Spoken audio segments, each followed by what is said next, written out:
is a production of DallasCowboys.com and the Dallas Cowboys Football Club. How about them Cowboys?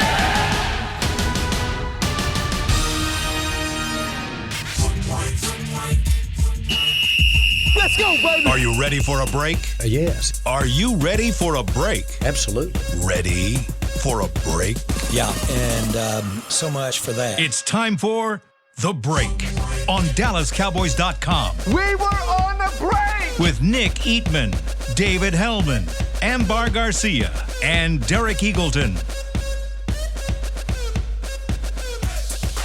It is Wednesday, May 13th, 2020, season 16, episode number 9. Welcome to another edition of The Break. We are live from the home edition of the SWBC Mortgage Studios. I got my crew here with me, Nick Eatman, Dave Hellman, Amber Garcia, and we got some Cowboys talk for you guys. Hopefully everyone is doing well, and let's jump right in. Last week, the NFL released the NFL schedule, including the Cowboys schedule, for the 2020 season.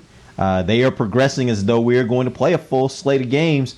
And so I'll open it up to you guys. Let's talk a little bit about what you think of the schedule. What stood out to you, good or bad, about this season's schedule? Let's start with you, Nick.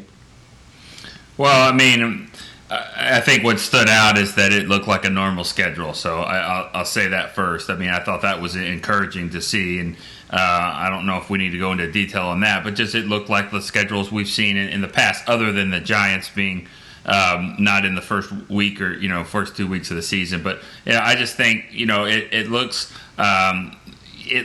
like a schedule that is favorable to them as far as you should be able to get off to a good start, but. We've learned a long time ago that there's always going to be 2 or 3 teams that are surprising one way or the other. So what your schedule looks like, let me look at last year. What if you were to say the Cowboys would, destroy the Rams, but then have, get destroyed by the Bills at home?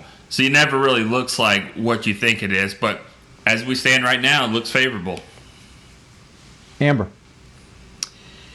Honestly, nothing that stood out to me aside from the fact that we're not playing the Giants the first game. But to me, with my time being here, I've learned that no team is ever the same every year. And a team that you may think, they're going to be easy to play this year, well, that might not be the case. It might not depend on what the opposing team is doing. It could be the Cowboys hurting themselves, although this year, we don't really know what to expect since we do have a new coaching staff. But as far as the schedule and tough teams, or are they going to start off easy, or some teams that maybe you don't necessarily need to win, to me, you need to win every single game, and you cannot take an opponent for granted or think they're going to be easy to beat. That's not the case. You need to always be prepared.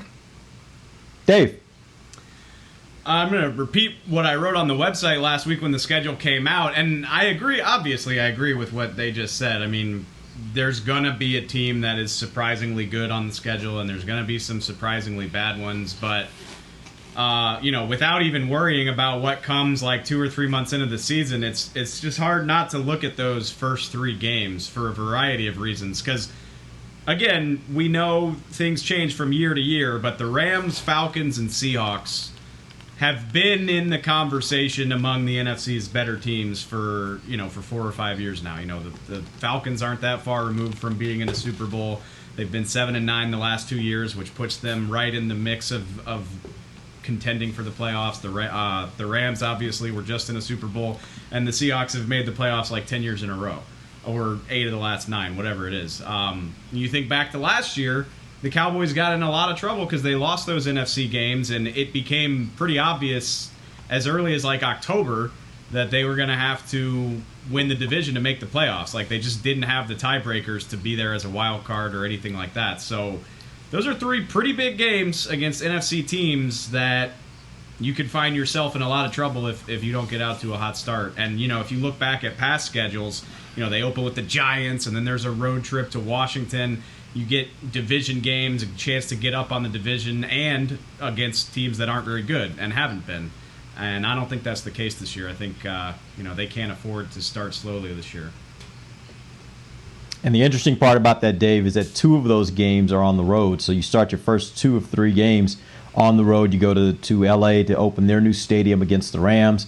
And then in week 3, you're going at the Seattle Seahawks, which is probably one of the harder places in the whole NFL to play just because of crowd noise. Obviously, there are questions as to whether there will be a crowd there, but certainly those are typically, or at least that's typically not a game that's an easy road win for teams. That's a tough place to go and play. That all being said, is there a particular part of the schedule? And I know we're not talking about. I'm not talking about so much about the teams and how good they will be versus not, but I'm talking more about just the mechanics of the schedule: home versus road, cold weather. Is there anything about the schedule that you look at and you say this could be a trouble area for the Cowboys? I mean, anytime you're going to play cold weather games in December. I mean, they've got 3 of them. It's going to be cold in Cincinnati. It's going to be cold in Baltimore, and also against the Giants to end the season. So, it doesn't matter what it looks like. The weather can neutralize the situation, and if you can't throw the ball like you want. So, who's to say what the Bengals will be like at the end of the season? This year or any of those years. But if the weather is challenging, that obviously could be a problem there. It's an interesting I'm curious point. to see. No, go ahead, I Amber. was just gonna say that I'm curious to see how McCarthy handles practices, because with Jason Garrett, I mean, there were times where I would imagine you going to a road game where the weather is going to be colder or maybe rainy. They didn't necessarily practice outside all the time. So I'm curious to see how McCarthy is going to handle that, whether to just kind of have the team practice mostly outside to kind of, although the temperatures are not necessarily the same at those places, but it's still something that kind of prepares you for that weekend game. Dave, do you have something? Yeah, I don't want to get into the maths of it because it's really annoying. It's not an unfair thing that the Cowboys have to play 3 games in 12 days, because the vast majority of the teams in the NFL play 3 games in 12 days. Instead of going Sunday, Thursday, Thursday, most teams go Sunday, Sunday, Thursday. It still accounts for 3 games in 12 days, again, for the vast majority of the teams in the league. Having said that, it does suck for the Cowboys that they always have to do that stretch so late in the year. Some teams get that Thursday game out of the way in September, and they don't have to worry about a wonky schedule again for the rest of the year. The Cowboys are always going to have to do that brutal stretch in late November, and and you chalk that up with a late bye week. This is going to be a tired team. So to think that they've got to play a very talented Vikings team, followed by Thanksgiving, and then, the reigning MVP right after that. I mean, that won't be easy. It's not unfair, but it's going to suck. How much do you think that late bye week helps, though? Because that bye week happens 2 weeks before Thanksgiving. Actually, a little less than 2 weeks before Thanksgiving. How much do you think that helps them right before they go into that tough stretch? Well, let's see how beat up they are, because if they do play 5 preseason games, then they go 9 straight to start the year. That's 14 consecutive weeks of playing football. And who knows what kind of off-season schedule, conditioning schedule that you have. It's obviously not going to be as much as they've had in the past. So that's a challenging, that's a challenging stretch of games right there, to go 14 consecutive weeks of playing without a break. And you've got some really tough teams in there. The Steelers, I don't care how good the Steelers are or bad they are, they're going to beat you up. So it's going to be that's going to be tough for this team. Yeah, it might work out that the bye works out in a perfect situation, but as it stands right now, that looks like a long period of time to be playing consecutive games. Yeah, I will say this. We talked a little bit. You guys talked a little bit earlier about the cold weather games there in December. I actually think that if you look at it, I actually think that might be an advantage for the Cowboys this year, because their coach obviously spent a number of years coaching a team that played their home games in cold situations. And so him preparing his team to be able to handle weather he should be prepared to be able to do that. Now, of course, that's still an acclimation thing. They have to acclimate to the weather when they get there, because that's not the kind of weather you typically have in Dallas, Fort Worth. But I do think if there's a coach out there who's had that kind of experience, which McCarthy has, I think that should be a benefit for the Cowboys. The next thing I'll ask you guys is, right now, Cowboys are favored in 11 of their 16 games. Give me an over-under. You guys take the over or the under on them winning 11 games this season? Let's start with you, Dave. Oh, geez. I would probably take the under today.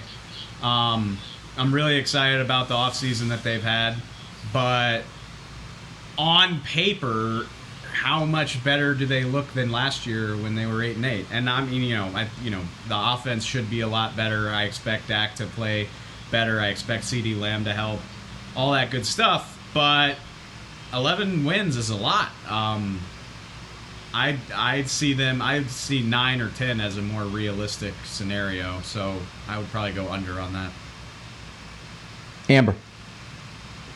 People have been asking me that same question, and I honestly don't know how to feel. I don't know what to expect because I keep going back and forth, And I remember I asked you guys a few months ago about, how long does it take for a team to acclimate to a whole new coaching staff? And you guys basically said that it can go both ways. It can happen basically instantly, or it can maybe take a while. And that's the question here. I do think that having a new voice might bring up the spirits around the locker room and players, like the defense, trying to prove themselves and trying to go back to being the hot boys and blah, blah, blah. I think that hopefully they can go back to that and just have a different kind of spirit and play with more passion.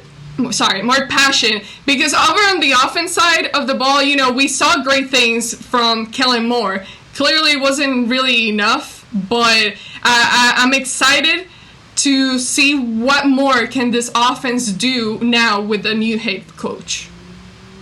Nick. So if you ask me right now, I would say let's keep it at 11. Let's not go over or under. Let's just say 11.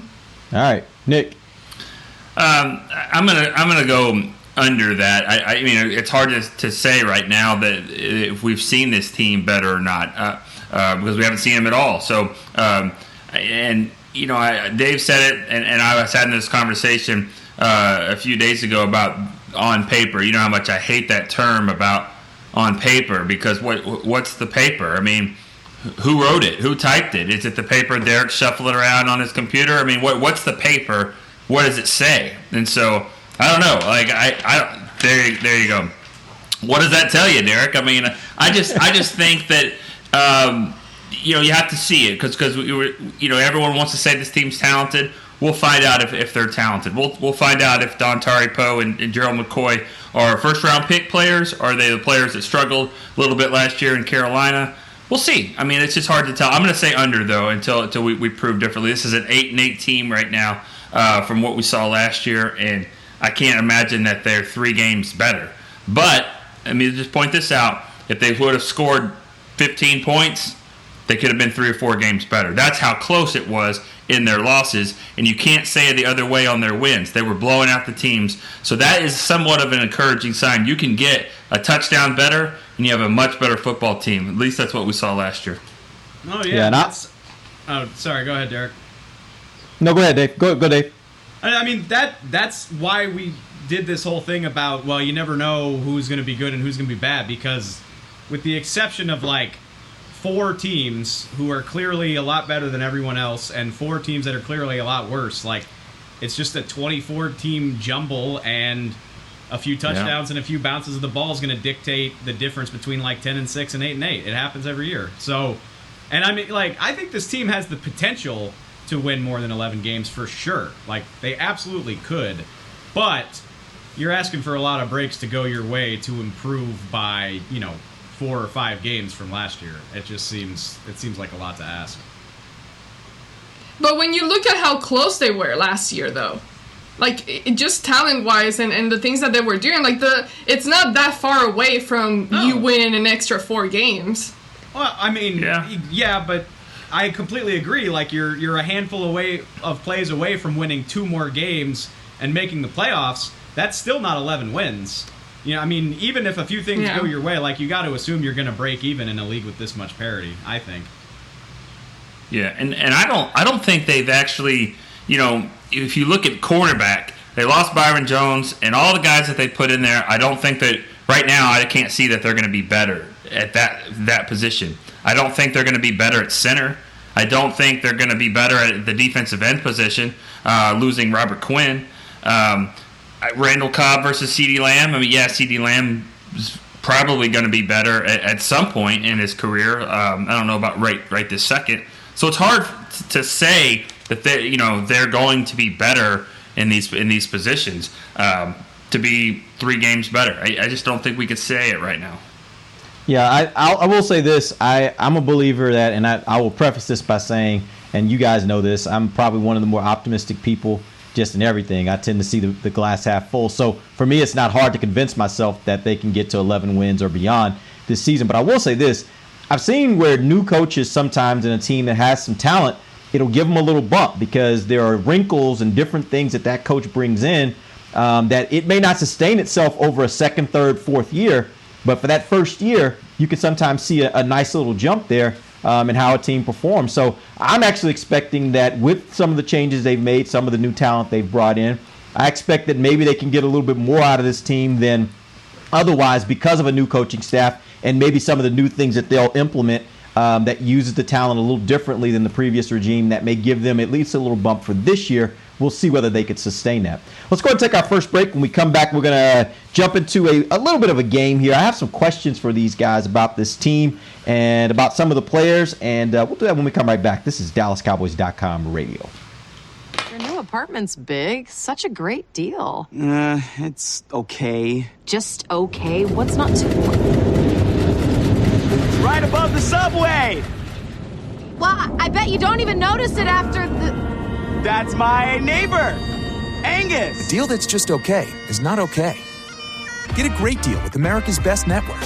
Come into an AT&T store to find out how to get one of our popular smartphones for $0 down. Based on GWS One score September 2019. Do you want the most interesting, up-to-the-minute Dallas Cowboys news straight from the Star in Frisco? How about exclusive and on command? That's right, news and nuggets you can't find anywhere else. With our exclusive Cowboys content on Alexa, you can have all the answers, secrets, stories, and more. What's Stephen Jones thinking during a game? What's Joe Looney's favorite pregame meal? We take your questions to Cowboys players and coaches, and you can hear the answers directly back to you. Just say, Alexa, open Dallas Cowboys. Whether you're into being a part of this or more into something like this,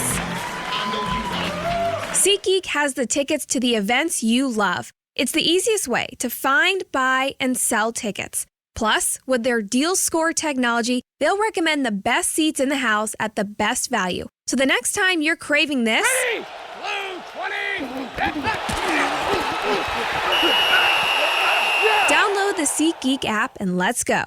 SeatGeek. Ladies and gentlemen, it's that time again for Tailgating with the OtterBox Boys. OtterBox, the company that builds wildly overprotective phone cases? The one and only. But cases are just the start. OtterBox is the official outfitter of tailgating. If they can keep my phone safe, what can they do for my parking lot party? How about protecting your beverages from suboptimal drinking temperatures with their elevation tumblers? And OtterBox elevation tumblers come in 3 sizes, a 10-ouncer, a 20-ouncer, and even a 64-ounce growler. Check out all the colors and sizes of their elevation tumblers at otterbox.com. Back to the break.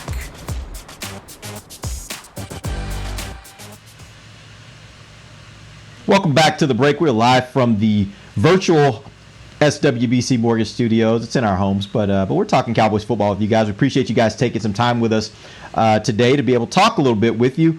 In the third segment, we are going to take some questions. So if you happen to have some questions, you can always tweet them, and we'll try to get those questions. I know Amber's already accumulated some questions that we'll take. But here in the second segment, what I wanted to do is, I saw this actually on Twitter last week. It was an interesting little set of questions that people could just kind of fill in. So I figured we'd take it to the show, and I'd ask you guys some of these questions. I'm going to throw out basically a category, and I want each of you guys to give me a player that you think best suits this category. All right, so we're going to start with something really simple. Best player on the team. Let's start with you, Amber.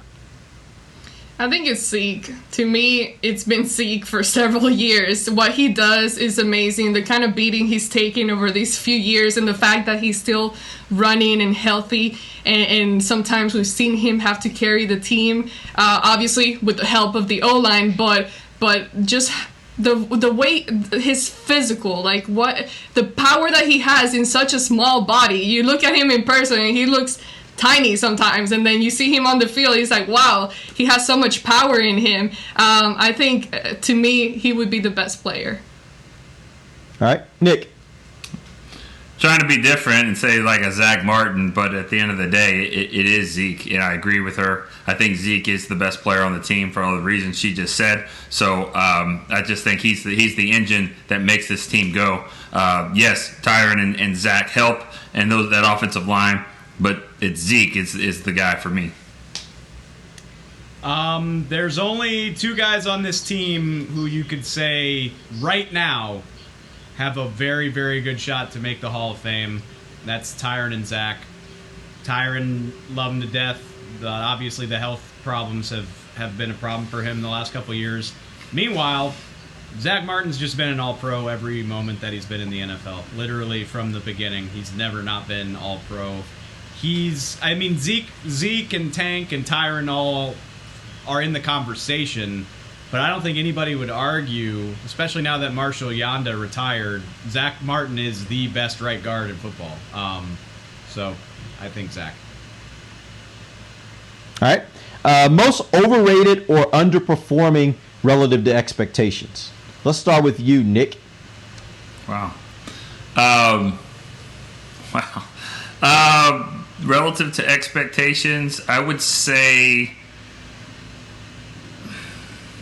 man, I hate saying this, but it's got to be DeMarcus Lawrence. And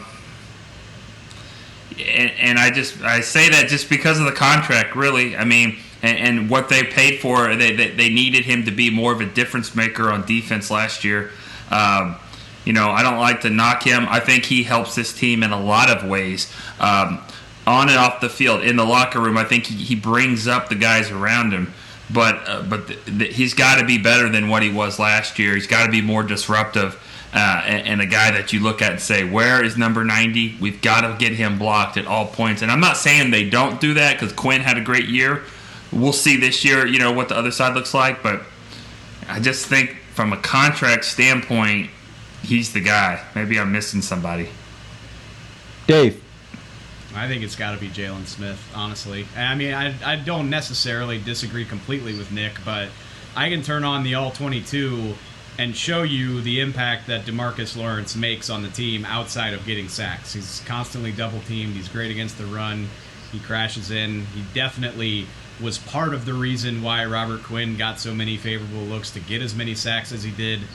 And then I can, I don't want to dog people either. Jalen had moments of good play last year, but I can also turn on plenty of games where the opposing offense is targeting him to have success. I mean, go watch the Bears game over again. It was plain as day. Fan bases and media of the teams are typically trying to campaign for the players that they follow to make the Pro Bowl. Lyle Collins is a great example. A lot of people felt like Lyle got shafted last year. Meanwhile, Jalen Smith made the Pro Bowl, and the reaction from Cowboys fans and media was like, he did? That happened? And you factor in the fact that he himself is also on a big contract. I just think there's a lot of room for improvement from where he was at last year. Amber? I'm so glad, Dave, that you said Jalen, because that's the guy who I was thinking, and then I was feeling bad. I was going through this battle in my head. I'm like, okay, I kind of feel bad, because you look at where he came from, like how far he's come along from the injury that he had, and to see him playing the way that he's playing now, but then at the same time, and it's something that it's hard for me to explain. I feel like he tries too hard on the field. It's not as clean. I really don't know how to describe it, but it's just not as clean. He hesitates sometimes just because he's trying too hard. And you want players, obviously, to try hard. But with him, it's like he needs to chill out, take it back a notch, let's refocus, let's reanalyze what you're doing. And I think that way he can improve his game and what he's doing on the field, because sometimes he's just like kind of all over it, but then doesn't get it done, you know? So I think I would say Jalen. And he tries too hard off the field.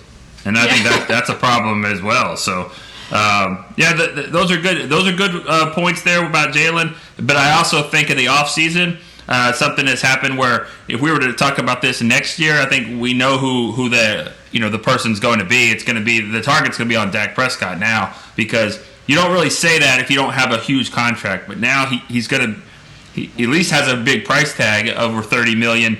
For this year. So now he's in the equation as well. And if he doesn't perform at a high level, I mean, he's going to be a target for this type of conversation as well.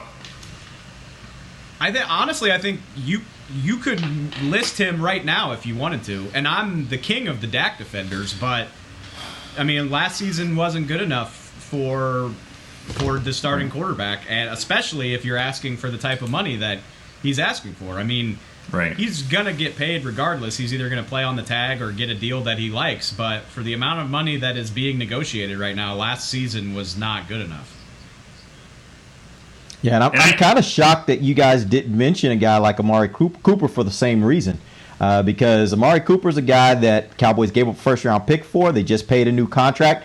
And there were way too many games last year when they needed him, and he just didn't show up for them. And so I think when you start talking about unmet expectations, I think Amari has to be in that conversation. Now, don't get me wrong. I think he is one of the better. I think you can also throw him in the category of guys that would get an honorable mention for best player on the team, because when he's on, and he is a really, really good player.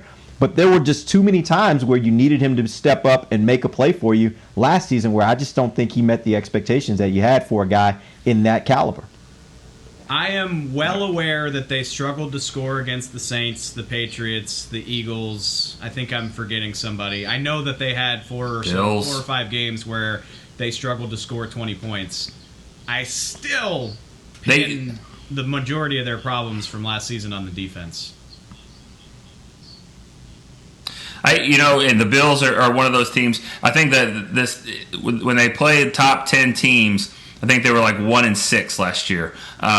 They don't play well against good defenses. I think their number one offensive ranking is very hollow, because when it was time to score, they couldn't. And we've talked about this before. So this goes on Dak as well. And they didn't ever come back in games. They never came back when they were down in the second half. They never came back to win a game. So they had some issues on offense as well. I mean, both sides of the ball. I think they were flashes of good play on both sides. Not a lot of flashes of good special teams play. And so when it's just pretty good, and bad, that leads you to about 8-8. All right, let's move on. Best addition, Amber. Best addition. Can be a draft pick or a free agent.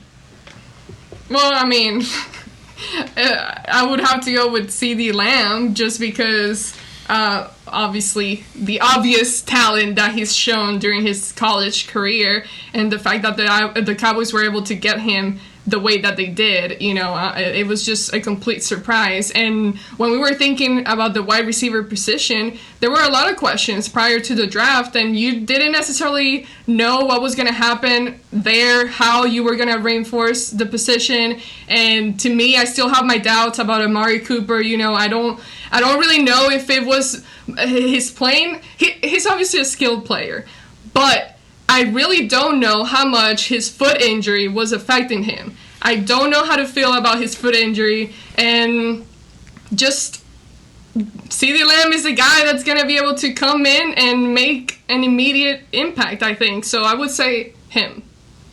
All right. Dave. Don't need to spend a lot of time on it. It's CD. Y'all know how I feel about him, and I think it's the only addition that right now is like a definitive upgrade over the guy that played the position last year. Like, you could say, haha, Clinton Dix. We'll see how good he actually is. So, yeah, I think CD Lamb is, final answer. Done. You think he's definitively better than Cobb at this point, where he is coming into the NFL? As always, we have to wait and see. I mean, he might not be, but I think he will be. Let's put it that way. Okay. Nick? I'll say, I agree with both of y'all, but I'll say Greg Zuerlein as well, because I do think that he is a big upgrade for what they had to start last year. You could say Forbath did a nice job, and he did. He didn't miss any kicks, but Forbath is Forbath. The bottom will drop out for him. It just will. I mean, that's what his career is. He did a nice job of coming in, but and maybe Zuerlein will struggle as well. But one thing I do know is that your kickoffs are going to be much better. You're going to be able to pin people back to start each drive. I think that was important. And so, just like Maher was a weapon with a strong leg, I think Zuerlein will give you that as well. So, CD, of course, and where he is better than Cobb is a punt returner. He's a dynamic punt returner. He'll be a dynamic punt returner right now. So I think that helps you. I've said it before. This is very similar to 10 years ago when Dez came in as the third receiver with Roy and Miles Austin. You have the same type of dynamic. He'll come in and he'll be a good receiver. He'll be a good punt returner, and eventually he will be the man. But he doesn't have to do everything right now. So I think CD is going to be a great addition. But don't forget Zuerlein. I'll throw in Gerald McCoy because I really believe this is the kind of signing that I've wanted the Cowboys to make for years. Go out and get that veteran guy who has a lengthy resume of production that isn't yet so over the hill to where he can't bring you some of that. And whether he will be what he was in the first 5 years of his career or not, who knows? What I do know is he's still a productive player, and I think he's still, at this point, in my opinion, I think he's substantially better than the previous guy that was there. I think he's better than Malik Collins. And so I think they upgraded the position. I think they got a guy that still has something left in the tank, a guy that has a lot of production, and I want to see where that goes. These are the kinds of veteran signings that I think the Cowboys should have been making. Not just the vets that are just, longtime journeymen, but a legit guy that has been one of the better defensive tackles in the league for the better part of his career. And I think that can pay big dividends for the Cowboys if you get him in the right situation. And, like a CD is great. It'll help Dak be better. And that guy you guys were saying is very overrated, Jalen Smith. If Dontari Poe and Gerald McCoy are as good as they're as advertised and as good as they have been, then Jalen Smith will be better. Leighton Vander Esch will be better because of the trickle-down effect of allowing them to go free up and play and make plays. So you might get two upgrades within one if Gerald McCoy is as good as you say, Derek. All right, let's move on to our next question, next category. Could surprise. Let's start with you, Dave. Who could surprise? Oh gosh. Okay. Actually, well, these tie in together. So I'll say Tyler Biadasz. Because he's a day 3 pick. You shouldn't expect too much. And the reason he fell, obviously injuries, and he just wasn't as dynamic after his injuries at Wisconsin. But the Cowboys say he's healthy and ready to go. This was a Remington Award winner. I believe he won it on either this season or 2 seasons ago. But, this is a highly talented and highly experienced guy. And it's conceivable that he could step in and surprise and push for playing time right away. I don't know that I expect it, but it's possible. All right, Nick? Blake Bell. I think he's going to help this team. He's a true blocking tight end, but he's also dynamic enough to do some things with the ball in his hand. I think he's going to be an upgrade at tight end. Now, obviously, Jarwin is going to be the starter. He should be an upgrade over Jason Witten. That's what the Cowboys are expecting, of course. But I think Blake Bell will be an upgrade over their backup tight end. And I'm interested to see how McCarthy is going to use these tight ends. It'll be different than what we've seen with Garrett. I think that he will be a significant signing for this team. Amber.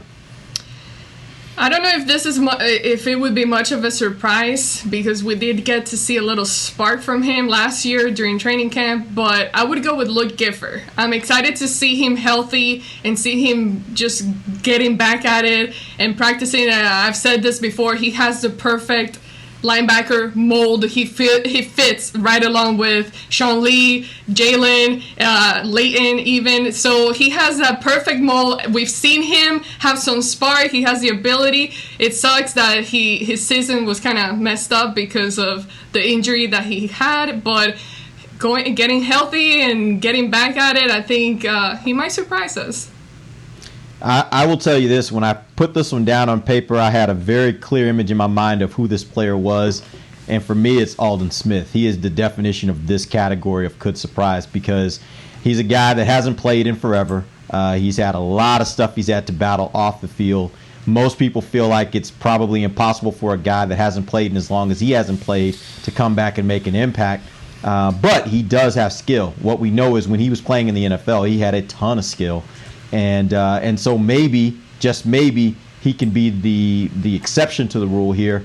That if he still has that quick twitch and actually can get back and play the way that he was, rekindle even some of that, if you can put him in on some pass rush downs, he could surprise some people and really give you a boost from a pass rush standpoint in an area where, in my opinion, that's a part of the team that I don't think they did as much to make better this offseason, where I think there are a lot of other areas where they did get better. I don't think they necessarily did at pass rush, but I think he is a guy that definitely could surprise some people this season. Let's go on to the next category. Takes a leap. Who takes a leap? Let's start with Amber. Takes the leap. Oh. I don't. You know. I don't know what to say. I would go with maybe Xavier Woods. Maybe he can hopefully take a leap and no, you know what? I'm gonna change it. I'm gonna go with Chidobe Awuzie. I think that he can take a leap and get back to some of those good moments that we did see from him. He does have the talent. I don't know what it was from these previous years, last year, that his playing game, like his game was just going down. But I've seen it. I've seen him have it. I just think he needs to do, I don't know, maybe with the new coaching staff, he can improve and get better, but him being on a contract year where this is his final year on his contract, I think he can definitely take a leap. All right. Nick. Jalen Jelks, we've talked about him a lot, but I just think one of those defensive ends is going to take a leap, and it could be him, it could be Joe Jackson, but I'm going to go with Jalen Jelks. I think he's got the frame for it. I think that he's going to have a different physique than he had last year. I see him, for him, a leap would be making the team. I don't know if that's a huge impact player, but I think he makes the leap and makes a jump to the roster this year. Dave. Rain, Dakota, Prescott.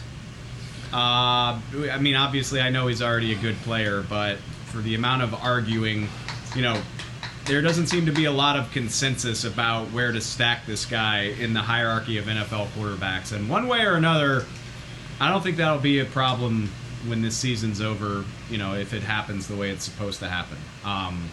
Between having another year of Kellen Moore, adding an offensive-minded coach in Mike McCarthy, getting a top 20 pick added to your offense, and then factor it, Dak thrives under pressure. We've called him a gamer forever. Well, he's either going to have a big contract to live up to, or he's going to be playing on a tag for a big contract. Either way, the pressure's on. So go prove it, and I think he will. And I think by the time he's done playing next season, a lot more people will agree that he's a top 5-6 quarterback in the NFL. Right now, Dave, they came out with the odds of winning the MVP. I believe he was the third best odds to win it at like 8-1 or something like that, which is surprising to me. But that Vegas is thinking that he's going to have a big year to be in the running for MVP. I think that's surprising to me. I agree with you, but I think you got to remember the size of the Cowboys fan base skews a lot of that stuff because there's so many, and if he's got bad odds, then a boatload of Cowboys fans are going to bet on him, and they stand to take Vegas for a lot of money. So I think the size of the Cowboys fan base skews a lot of those prop bets. But I do think it's interesting that they think that highly of him before the season. Yeah, but that doesn't shock me because when you think about it, again, we mentioned it the earlier part of the show, Cowboys are favored in 11 of their 16 games at this point. You add in the fact that this is an offense that, with the addition of CeeDee Lamb, a lot of people think is going to be one of the better, if not the best offense in the league. So if you got a quarterback who is leading the best or one of the best offenses in the league, and you got a team that can win 11 games, he's going to be right up there in the votes when it comes to league MVP. Regardless of, well, not regardless of, but if you do all those things, obviously the record's going to be reflective of the fact that he's played that well. So that doesn't really shock me. I think there are a lot of people right now, just with the addition of CeeDee Lamb, I think there are a lot of people out there right now that feel like the Cowboys offense will be really, really good next year, and that's going to catapult them to more wins. And I also think there's a little bit of love for Mike McCarthy that wasn't necessarily there for Jason Garrett. Let's go ahead and move on to the next one. Prove it year. Who has a biggest prove it year in 2020? Well, it will be Dak if he has to play on the franchise tag, which I don't believe would be a smart decision for him. That's why I think the Cowboys have a lot of leverage here, more leverage than he does. That he needs to go and whatever the deal is, he needs to sign that, because if he plays on a franchise tag this year and they don't make the playoffs, then I don't think that's going to help him. Obviously, it's not going to help him moving forward. So he's got a definite prove it year. If he's playing on a franchise tag, doesn't, even if he does, like Dave said, even if he has a new deal, he still he need to prove it for for a contract point, but he needs to kind of prove it for his any of the pundits out there that are talking about him. So I don't know if that's the answer you're looking for. You're probably looking for something else, but Dak would be right now is the guy that would be on the prove it deal if he doesn't get a new deal. Dave.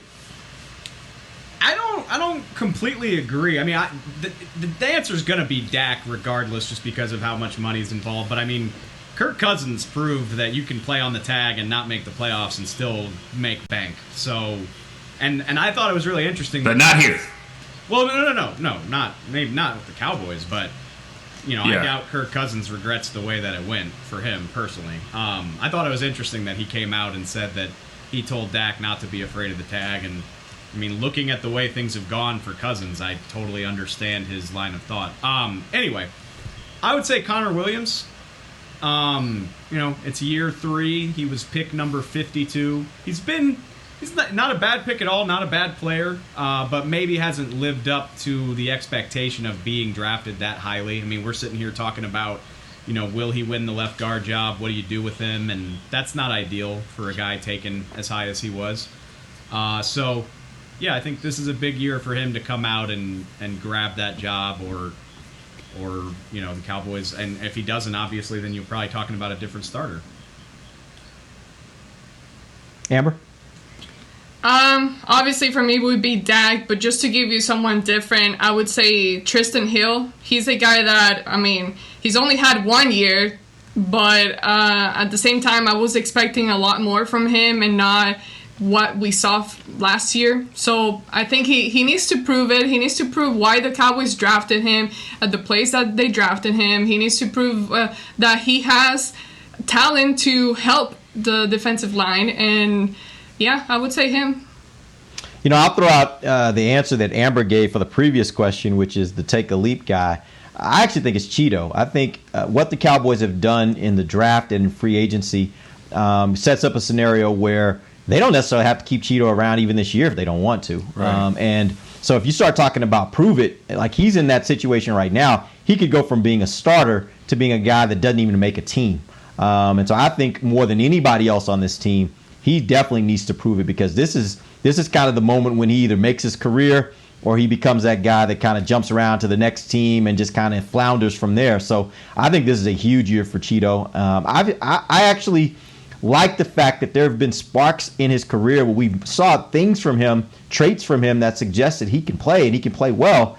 He just didn't have a good year last year. And so I want to see if he can actually prove it this year, because it could be the difference between him getting a new deal with the Cowboys or what kind of new deal he gets with someone else, if he can play well this year or not.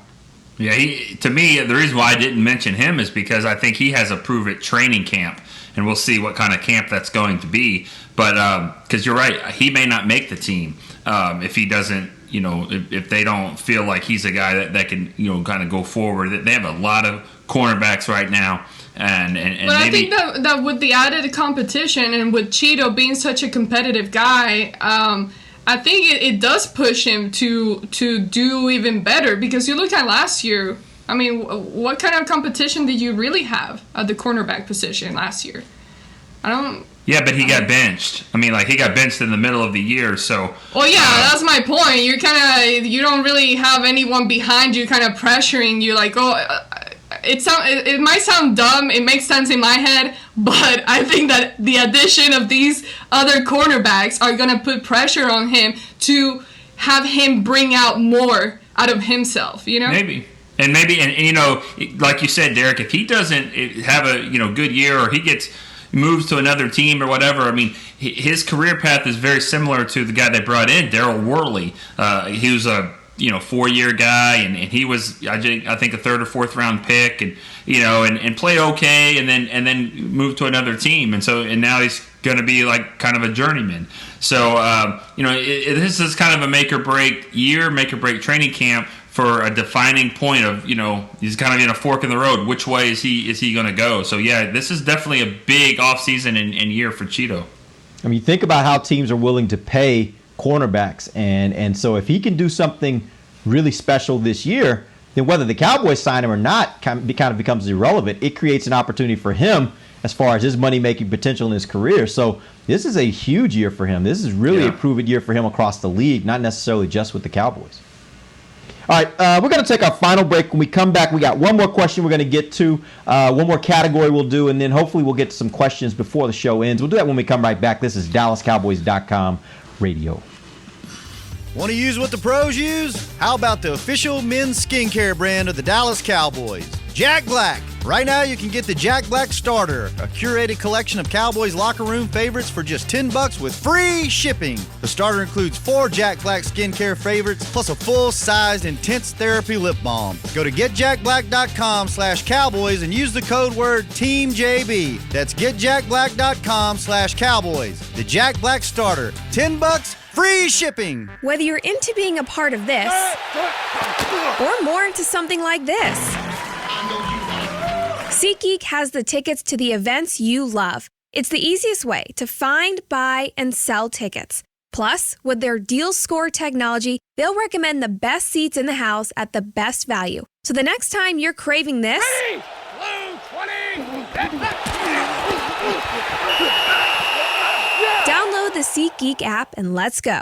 SeatGeek. I'm Jay Novacek, former tight end for the Dallas Cowboys. Back in the day, I was the guy who always got the tough yards, and that's why I run with John Deere today. In fact, I have a John Deere 3025E tractor that can handle any yard work I need to do, even the tough yards way out back. So if you have 1 acre or 1,000, John Deere has the equipment that's just right for you. Visit a John Deere dealer today and run with us. We are the official tractor provider of your Dallas Cowboys. Your new apartment's big. Such a great deal. It's okay. Just okay? What's not to...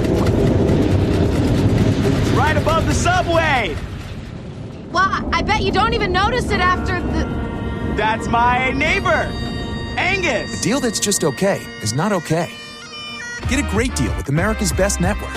Come into an AT&T store to find out how to get one of our popular smartphones for $0 down, based on GWS 1 score September 2019. Back to the break.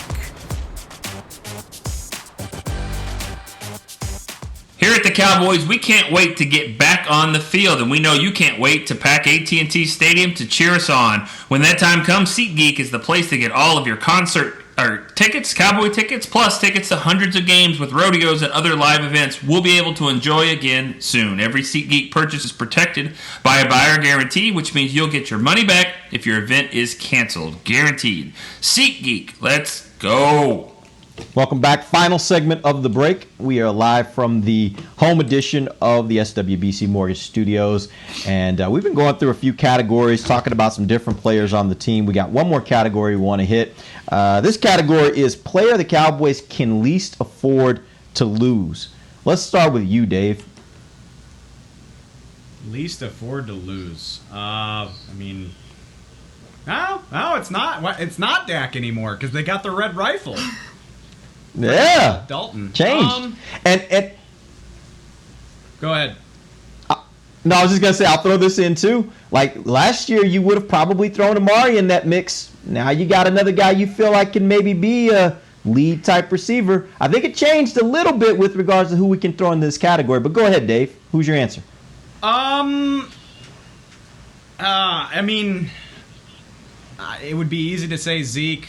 DeMarcus Lawrence comes to mind. I'll say Tyron Smith still. I mean, I'm talking like for a long stretch of time. I know, he usually misses 2 or 3 games a year, but I'm talking if they didn't have him at all, that's kind of scary, especially, they'd let go of Cam Fleming. I don't think you want Cameron Irving stepping into the starting lineup for a prolonged period of time, so that would be a quick way to have the season go south, as if Tyron had to sit for a prolonged stretch. All right, Amber. I would say DeMarcus Lawrence, just because he's the most proven guy on the defensive end spot right now. We still don't know what's going to happen with Aldon Smith. We don't know what's going to happen with Randy Gregory. So as far as talent and experience, I think that you losing DeMarcus Lawrence for whatever reason would be a tough loss. Nick? Zeke. I mean, that's easy for me, but I mean, it's still Zeke. I mean, we had him as the best player on the team. No, Tony Pollard is to me is a backup running back. That's why he was drafted when he was drafted. I don't believe he would be an every down back. He can't come in against the Dolphins and rush for 100 yards in the fourth quarter, and everyone says, "Look at him." I don't think he would be your lead back. And if he was, then who's behind him, giving him a rest? So Zeke is the guy. He's the guy you can least afford to lose, in my opinion. Yeah, for me, this question is all about the delta, like the delta between the guy you lose and the next guy. And I hear what you're saying, Nick. Obviously, Zeke is on a whole different plane. But I do think Tony Pollard, for a stretch of games, could be a guy that's a suitable replacement for Zeke. I agree with Amber. I think DeMarcus Lawrence is the one where you look at the largest. Like, there is a significant difference between DeMarcus Lawrence and the next guy, not even considering the next guy that could actually jump in and play for him, right? And so for me, if you lose DeMarcus Lawrence, that's where you're going to see the biggest difference in players. Tyron Smith probably is another one that kind of fits in that same mold. But I think right now on this defense, he is the best player on your defense. The difference between him and the next closest guy at defensive end is really, really large. Losing him would mean a substantial loss for the defense, and I don't know if the defense could sustain that. All right, so we appreciate you guys playing along here. That was a fun game to play. Amber, we're going to have you give us some questions from some fans here in the final segment. What you got?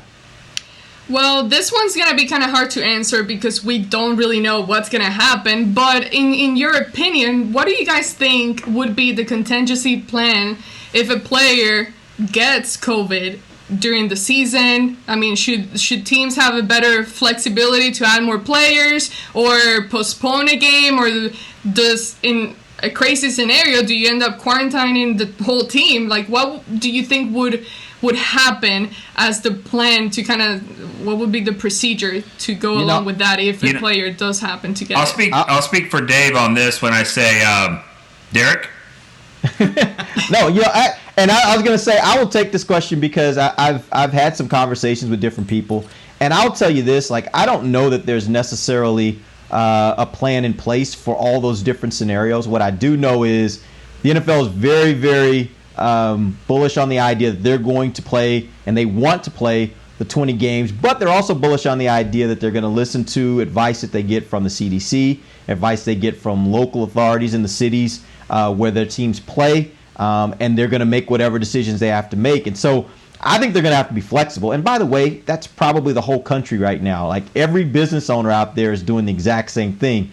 They're making decisions, but they're also making decisions knowing they have to be flexible, that just because you make a decision today, tomorrow something can happen that makes you have to change course and do something different. You hear about the NBA, the MLB, everybody's doing the same thing on trying to figure this out. So I don't know that there's a plan in place. What I do know is they're going to be flexible. I do know that they're going to listen to the experts that they have both on their staff and outside of their staff. And I think they'll make whatever decisions they have to make as the season goes on. You know, let me add this to what I said earlier about the schedule, how it looked like a normal schedule, that it wasn't anything kind of weird, that contingency plans. But there is one aspect that I thought was interesting, how everybody's week 2 opponent is has the same bye week. Have y'all seen that? And no, I didn't know that. Yeah, every week 2 opponent, Cowboys and Falcons, have the same bye week, which means, from what I think it means, is if they were to move the season back, your week 1 game could go to the end of the year. Your week 2 game could go to your bye week. So that there's a reason why everybody's week 2 schedule really is bye. And you know, you saw where Tampa, who's hosting the Super Bowl, has said, you know, we can push things back a month or 2 months. So, you know, if that were to happen. So yeah, there are some built-in contingencies, but nothing glaring or anything like that. And somebody on Twitter said to me, hey, what if they miss the first 4 games of the season? They'll start with week 5, which is against the Giants. New York Giants. That is not by coincidence. I hope it is. I hope it is a coincidence. All right. So over the last few years, the Cowboys have showed that they like incorporating the fake jet sweep, or at least the threat of it, on offense with Tavon Austin and Lucky Whitehead while they were here. Now that they're off the roster, who do you expect to take over that role?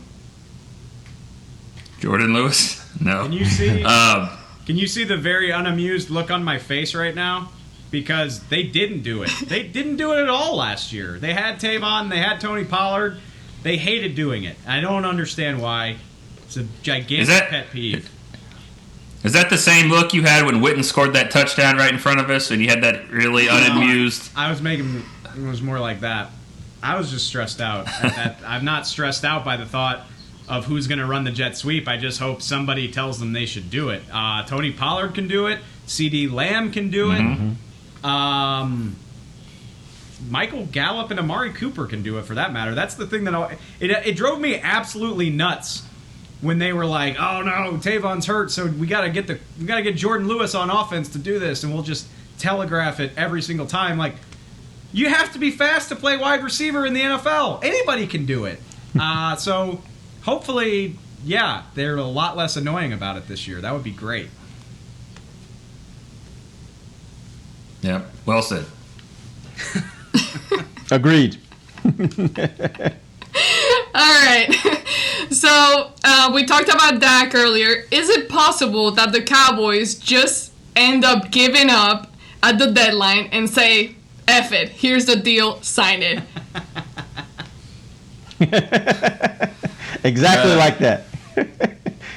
I think that the Cowboys can have, I think they've got more leverage here, because I think that, I think if Dak doesn't play at the highest of levels, I think that they'll have a position where they can, pay him what they want to pay him. I think that Dak has more to lose in this than the Cowboys. And I don't know if you guys agree with that, but so I think the Cowboys can stand firm on this. I actually agree with that. I mentioned it last week when we were talking about Dalton. I think as though, I know some people don't believe it has anything to do with Dak, and quite frankly, it may not have anything to do with Dak. What I do believe is it does give them some assurances that they have another capable quarterback on the roster. And if for whatever reason Dak does not play well this season, which, by the way, right now, maybe the Cowboys look at this and say, this gives us reason to hold firm, because we really would like to see another year out of him before we commit to even more money if we're going to go and meet his demands, right? And so if you're going to do that, I think this gives them some assurances that, let's assume they go that route, and let's assume he plays on the tag, and let's assume he doesn't play as well as they expect him to play in this year, in this fifth year of his NFL career. Then they have, number one, they have another quarterback on the roster that maybe they decide can be a better option if they decide to move on from Dak, or if they decide to hold firm on their offer and maybe tag him a second time. Who knows? But I just think this gives him a ton of different options, and I don't think it really gave Dak more options. I think he still has the options he has, which are very few, in my opinion, right now.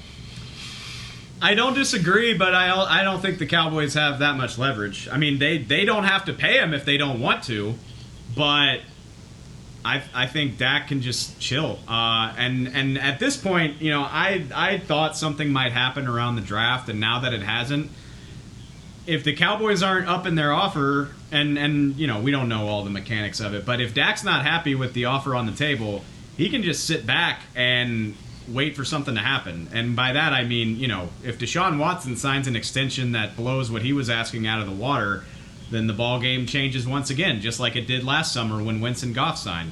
And that's but only if he plays really well this year, right? Well, and that's what I was going to say is, and I don't know anything, I don't have any inside information, but I'm starting to feel like Dak might play on the tag, because he does not lack for confidence. I said he's a gamer.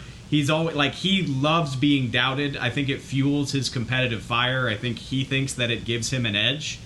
So if the Cowboys don't say screw it and just meet what he's asking for, I could see him playing on the tag and being like, all right, fine, I'll go out there and show y'all that I'm worth $38 million. I believe in myself. So what if he goes out and they go 9-7 and miss the playoffs again? I mean, he played on the tag. He played enough to get them out of the playoffs, just like he did last year. I mean, did he play well last year? I mean, his passing for all those yards will get you as the backup quarterback in New Orleans. That's what Jameis Winston did. So all these yards doesn't matter. He almost broke Romo's record in 2012, which was also an 8-8 season. So I don't think he played that well. Right now he's had 4 years in his career, 2 in the playoffs, 2 out of the playoffs. If he doesn't play well and doesn't get him to the playoffs, I mean, if I'm the Cowboys, I'm thinking maybe I'll give him another year on the tag. But I mean, maybe at that point, after 5 years, maybe it would be time to move on. If he's got you to the playoffs 2 out of 5 years.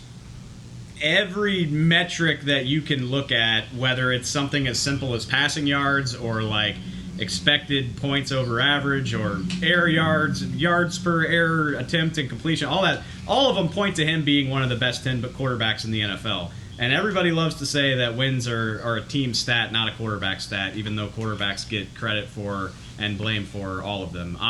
Do I think he certainly wasn't amazing last year. They were an 8-8 team. I do think he played like one of the 10 best quarterbacks in the NFL, and that comes with a certain price tag. If he plays, that's the problem. What? I'm sorry, Dave, but you keep saying top 10. The Cowboys would love to pay him in the top 10. That's, I think, the problem here is that he has got top 10 stats, and he's wanting top 1 or 2 money.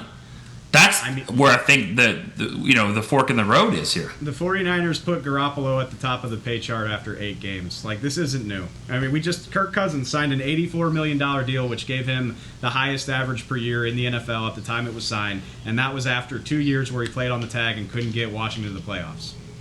I'm sorry. That's just the way it works. It's capitalism. If you don't like it, I don't know what to tell you. Well, you can just say, I mean, you don't have to do it just because other teams are doing it. I mean, the Cowboys don't have to do that. You absolutely don't have to do it, but it takes a lot of balls to walk away from a competent, good, above average starting caliber NFL quarterback. It takes a lot. It takes a lot of those cojones to walk away from $110 million, which he's just left on the table as well. So, I mean, it's just a game of it's a game of chicken right now. I mean, who's gonna blink first, really? And I mean, we'll see. But I think Dak would be very foolish to go into this season on the franchise tag. He's got that money sitting on the table. You know, I don't think anyone should feel sorry for him that he paid for $2 million. He didn't have to play for $2 million last year. He had an offer on the table. He didn't want it. So I mean, I'm not trying to. I love Dak. I love what he brings to the team. But I'm saying right now it's right on the board. 4 years. If he gets to a 5th year and doesn't lead him to the playoffs, then I think we're going to be looking at him in a different light. So, see, I actually think both of these things can be true. I think right now, both the Cowboys probably look at themselves and say, "Hey, we are what we are." And if he wants to play on the franchise tag as opposed to taking what we offer, then we're okay with that. And I also agree with Dave that on the other side, Dak's probably looking at it and saying, I have enough confidence in myself that I think I'll play well. And if for whatever reason Cowboys don't want to give me a better offer, at some point they're either going to give me a better offer or somebody else will, is probably how he looks at it. And so I think both can be true right now. And again, I don't, and that's the reason why, to go back to Amber's original point, I don't think necessarily, I'm not very optimistic that a deal gets done before franchise tag is up. It doesn't seem like either side is willing to necessarily move beyond where they are. And I don't know if there's going to be something that happens between now and July 15th that's going to make them say, June 15th, that makes them say, we'll move now. We'll do something different now. July 15th, I'm sorry. I don't know that there's anything that's going to happen in that meantime. It's going to make them move. And so I think both are settled. I think that right now, just my personal opinion, I think he'll play this year on the franchise tag, and then we'll see how this all plays out, and we'll be right back here next offseason having this conversation all over again. Can I make another point real quick? I know that we're running out of time and all that, but another question that I had to kind of play along those same lines is, we know that the economy is taking a hit with this whole COVID-19. So looking at the future, next year, if for some reason the fact that game attendance takes a hit, and then now you start seeing a drop as far as income around the league, does that change up these kinds of contracts, what you do in the future? If he was to play under the franchise tag and then looking for another, a bigger contract next year, how does that play a role into that whole thing? That is an awesome point, and it's a very good point. I don't think we have a great answer to it, because I've said that all along, talking about Garoppolo and Cousins. Sign the deal, the cap will jump, you'll look smart in 18 months. But with all this stuff with COVID, I don't think you can guarantee that anymore. I mean, I don't think you can realistically guess at what the cap will be in a year or 2 years based on how this might change things. So I will give the Cowboys credit for that. This might not be the time to say, screw it, sign the check and we'll have more money later. That might not be the case. I mean, I wish we had more information, but it's definitely something you got to keep in the back of your mind. Yeah, and just so people know, the salary cap is based upon revenues. It's a percentage that the players get out of revenues from the club. So it definitely could have an impact one way or the other. Who knows? And we are in such an unprecedented time. I don't think anybody knows exactly what the outcome is going to be. And so, I think that should factor in. If I'm Dak, I'm at least having some conversations with my representatives about that and how I think that's going to play out relative to this offer and what future offers might be. All right, we appreciate you guys joining us. It was a great show. We had a good time. We'll be back next week. For Nick Eatman, Dave Hellman, Amber Garcia, I am Derek Eagleton. This has been The Break, live on DallasCowboys.com radio. This has been a production of DallasCowboys.com and the Dallas Cowboys Football Club. How about this, Cowboys?